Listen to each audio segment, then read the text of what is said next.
इस राज्य में जब तक सरना धर्म कोड, आदिवासी धर्म कोड लागू नहीं होगा तब तक ये हमारा कार्यक्रम चरणबद्ध तरीके से चलेगा।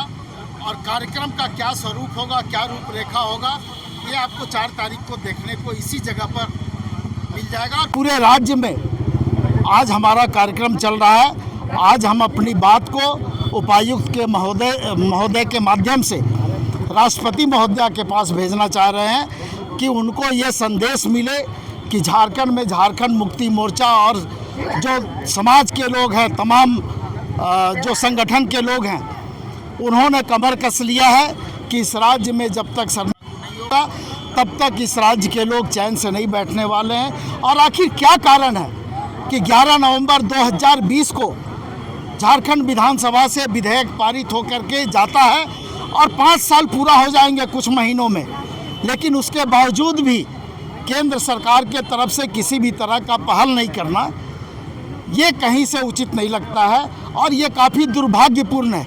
ये पूरे समाज की मांग है, कोई विनोद पांडे का मांग नहीं है या और किसी का मांग नहीं है, ये पूरे समाज की मांग है जिसकी आवाज़ झारखंड मुक्ति मोर्चा बन रही है।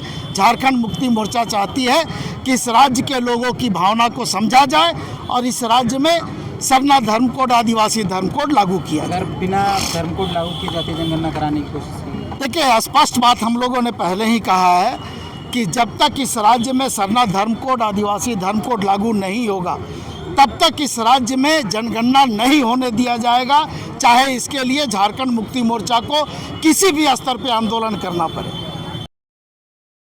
साथियों, जैसा कि आते हैं कि आज हम लोग यहाँ उपायुक्त कार्यालय के समक्ष इकट्ठा हुए हैं। पूर्व घोषित कार्यक्रम था हमारा कि हम उपायुक्त कार्यालय पर 1 दिवसीय विशाल धरना का आयोजन करेंगे और अपनी बातों को राष्ट्रपति तक पहुंचाने के लिए उपायुक्त के माध्यम से हम ज्ञापन सौंपेंगे। और ये सिर्फ रांची जिला में ये कार्यक्रम नहीं है, ये राज्य के 24 जिला मुख्यालय पर झारखंड मुक्ति मोर्चा के तमाम कार्यकर्ता, तमाम सिपाही आज इकट्ठा हुए हैं और उपायुक्त के माध्यम से राष्ट्रपति महोदय को एक मेमोरेंडम के माध्यम से अपनी भावना से अवगत कराएंगे। साथियों, बहुत दिनों से यह सरना धर्म कोड, आदिवासी धर्म कोड की मांग समाज के लोगों के तरफ से की जाती रही, झारखंड मुक्ति मोर्चा के तरफ से की जाती रही है। चाहे हम पक्ष में रहे, चाहे विपक्ष में रहे, हमारी जो मांगे हैं वो हमेशा से इस राज्य के जो 3.25 करोड़ जनता है उनके भावनाओं के साथ में चलती है, उनके भावनाओं के अनुरूप में झारखंड मुक्ति मोर्चा काम करती है। और इस राज्य की भावना है कि इस राज्य में सरना धर्म कोड, आदिवासी धर्म कोड लागू हो और उस भावना का ख्याल रखते हुए राज्य के मुख्यमंत्री ने विधानसभा का विशेष सत्र बुलाने का काम किया और उस विशेष सत्र में सरना धर्म कोड, आदिवासी धर्म कोड को विधेयक के रूप में पेश किया गया। और वो दिन था 11 नवंबर 2020 और वो ऐतिहासिक दिन था जब झारखंड विधानसभा ने सरना धर्म कोड और आदिवासी धर्म कोड को विधेयक के रूप में पास करके राज्यपाल महोदय के माध्यम से केंद्र सरकार को भेजने का काम किया। आपको यह भी मालूम होगा कि 11 नवंबर 2020 और आज 2025 में हम लोग इस बात को फिर से दोहराने का काम कर रहे हैं। वो इसलिए कि हम लोगों ने केंद्र सरकार को समय देने का काम किया कि हमारी जो भावना है, हमारी जो मांग है, उस पर सहानुभूति पूर्वक विचार करके सरना धर्म कोड और आदिवासी धर्म कोड को जनगणना के फॉर्म में अलग कॉलम बना करके उसको देने का काम किया जाएगा। लेकिन दुर्भाग्य की बात है कि जनगणना भी हो रही है, जातिगत जनगणना भी हो रही है, लेकिन सरना धर्म कोड, आदिवासी धर्म कोड पर किसी भी तरह की चर्चा केंद्र सरकार के द्वारा नहीं की गई। उल्टा भारतीय जनता पार्टी के लोग तरह तरह का सवाल पैदा कर रहे हैं। 2013 में क्या हुआ, 2012 में क्या हुआ, तो नेहरू जी ने क्या किया, इंदिरा जी ने क्या किया। अरे भले मानस, आप ये तो समझो कि 11 साल से पूरे देश के लोगों ने आपको देश का कमान संभालने का अवसर दिया, और आप आज भी पूर्ववर्ती सरकारों पर आरोप लगा रहे हैं।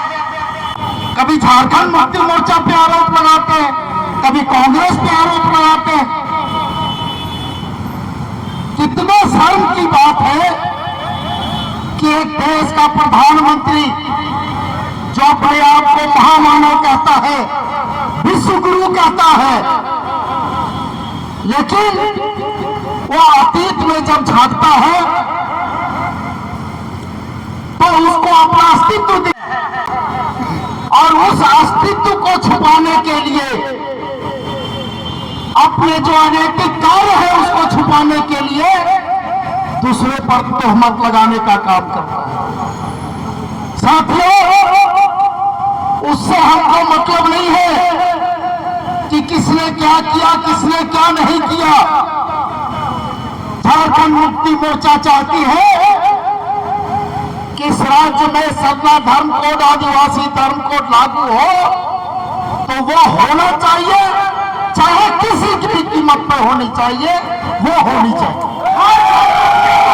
आप हंस के दो, रो के दो, आंदोलन के माध्यम से दो, लेकिन जिस तरह गणना के लिए केंद्र सरकार तैयार हुई, उसी तरह से इस धर्म कोड के लिए भी केंद्र सरकार को हम लोग मजबूर कर देंगे। और इसके लिए चाहे हमको दिल्ली जाकर के आंदोलन करना पड़े, हम दिल्ली जाएंगे और हम अपनी आवाज को बुलंद करेंगे। लेकिन जब तक इस राज्य में सरना धर्म कोड, आदिवासी धर्म कोड लागू नहीं होगा, इस राज्य में जनगणना नहीं होगा तो नहीं होगा। इसके लिए चाहे जो भी करना पड़े। साथियों, आज हम अपनी बात उपायुक्त के माध्यम से राष्ट्रपति महोदया के पास भेज रहे हैं। 4 तारीख को, यानी 4 तारीख के पहले अगर हमारी बातों को गंभीरता से नहीं लिया गया तो 4 जून को फिर इसी जगह हम धरना नहीं करने जा रहे हैं, हम यहाँ बैठने नहीं जा रहे हैं। हमारा प्रदर्शन होगा और उस प्रदर्शन को सिर्फ रांची ही नहीं, पूरा राज्य और पूरा देश देखेगा कि झारखंड में झारखंड मुक्ति मोर्चा जब तक सरना धर्म कोड और आदिवासी धर्म कोड लागू नहीं होता है तब तक चैन से बैठने वाला नहीं है। आप सबों को बहुत बहुत धन्यवाद। सबको जोहार। जय हिंद, जय झारखंड। आप सभी को याद होगा कि विधानसभा सत्र के और एक दिवसीय स्पेशल सत्र का आयोजन किया गया था, और उस एक दिवसीय सत्र के माध्यम से राज्य सरकार ने सरना कोड का बिल प्रस्तुत किया और उसे लागू भी कराया, पास भी कराया। और आप लोगों ने ये भी देखा होगा कि हमारे विपक्ष के साथी बहुत भारी मन से बिल को समर्थन भी दिए थे, लेकिन उस दिन से लेकर के आज तक हमारे विपक्ष के लोगों का जो आचरण रहा है, आप देखिए कि कभी भी सरनाथ धर्म कोड के समर्थन में आज तक इनके मुंह से एक शब्द नहीं निकलता है।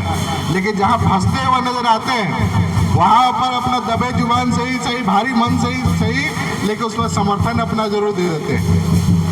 तो हम सिर्फ इतना ही याद दिलाना चाहते हैं आपको, इस देश में आपकी पार्टी की सरकार है, आपके नेतृत्वकर्ता की सरकार है। हमारी जवाबदेही तो हम लोगों ने अपने स्तर से एक राज्य सरकार के हैसियत से हम लोगों ने पूरी अपनी जवाबदेही को पूरा करने का प्रयास किया है। अब जिम्मेदारी आपकी भी है कि आप इसको पूरा करने में हमारी मदद करिए। और ये सिर्फ एक पार्टी की मांग नहीं है, बल्कि राज्य में रहने वाले जितने भी हमारे आदिवासी समुदाय हैं उनका एकमात्र मांग है कि इस बार जनगणना हो, लेकिन धर्म कोड के साथ में हमारा जनगणना हो। ये पूरे राज्य के आदिवासी समुदायों के एक छत्र मांग है। इसलिए आज इस मंच के माध्यम से हम देश की सरकार को भी ये बता देना चाहते हैं कि आपने इतनी दबाव के बाद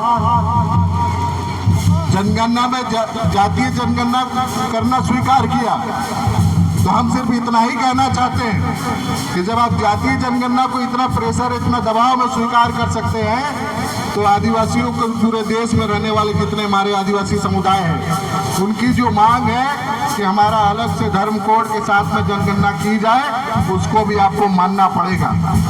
और ये इसलिए भी हम कह रहे हैं कि जिस तरीके से जातीय जनगणना को लेकर के पूरे देश भर में जो चाहे विभिन्न समुदाय के लोग हो, चाहे राजनीतिक दल के माध्यम से हो, सब लोगों ने इस मांग को पुरजोर तरीके से रखा, तो भारत सरकार को भी मजबूर होकर के जातीय जनगणना आज के दिन में कराना पड़ रहा है। तो हम तो सिर्फ इतना ही कह रहे हैं कि जब आप एक मांग को मांग सकते हैं, तो इतनी बड़ी आबादी पूरे देश में जो इतनी बड़ी आबादी आदिवासियों के है, उनकी सिर्फ एक मांग है कि आप हमें अपना धर्म कोड दीजिए। तो इसको भी आपको मानना पड़ेगा और इसको झारखंड मुक्ति मोर्चा लेकर के भी रहेगा। अंतिम दम तक हम लोग लड़ाई लड़ने के लिए तैयार हैं। हर स्तर पर लड़ाई हम लोग लड़ते थे। सत्ता में आते ही हमने अपने वादे पूरे किए। हम लोगों ने विधेयक पास करके भेजा जन भावनाओं के अनुरूप। आज 5 साल से वो विधेयक कहाँ है? केंद्र में बैठी है तानाशाही सरकार को बताना होगा क्यों वो पारित नहीं हो पा रहा है। हर हाल में सरनाथ धर्म कोड जनगणना में समाहित करना होगा, नहीं तो दिल्ली की तख्त ताज को हिलाने की क्षमता झारखंड मुक्ति मोर्चा रखता है। हम शिबू सोरेन के शिष्य हैं, हमें आंदोलन करना आता है। जब आंदोलन करके अलग राज्य ले सकते हैं, तो सरनाथ धर्म कोड जो हमारा अधिकार है और हमारा ही नहीं पूरे देश के 10% जनसंख्या आदिवासी समुदाय से आती है। निश्चित रूप से उनकी मांगों पर विचार करना होगा, और अगर विचार नहीं हुआ तो जनगणना नहीं होगा, किसी कीमत पर नहीं होगा। जय झारखंड।